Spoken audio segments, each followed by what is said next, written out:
we diagnose service leveling concern. First, we will verify and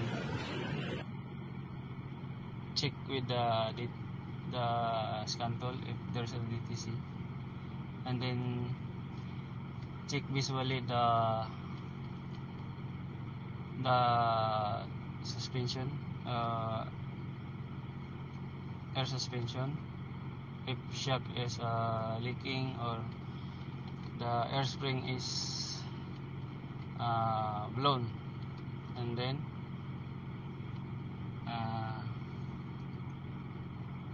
we need to disassemble and check internal parts to see if it can reuse or discard all. And then when assembly, make sure the proper orientation of the O-ring, and then use of the proper tools to assemble the air suspension shock with air spring. And then when putting nitrogen,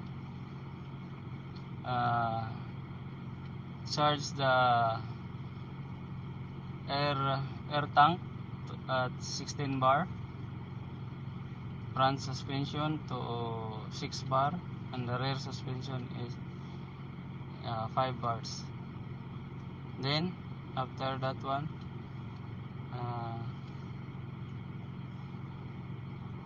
you check the compressor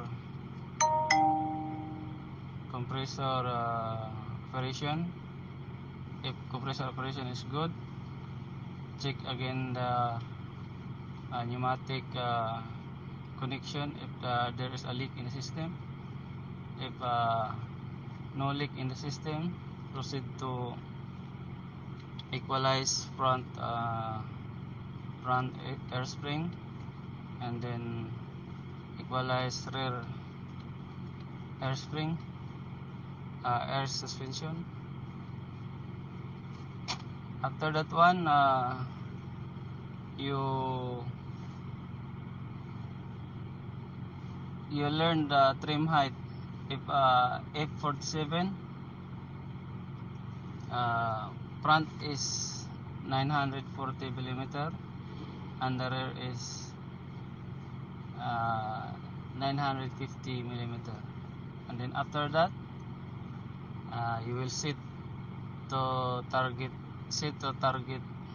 height. And after doing that, clear DTC, make a road test, and observe the current trim height and vehicle stand, if the concern is still there or the concern is addressed. So that's it. That's all for the how to diagnose or visual inspection for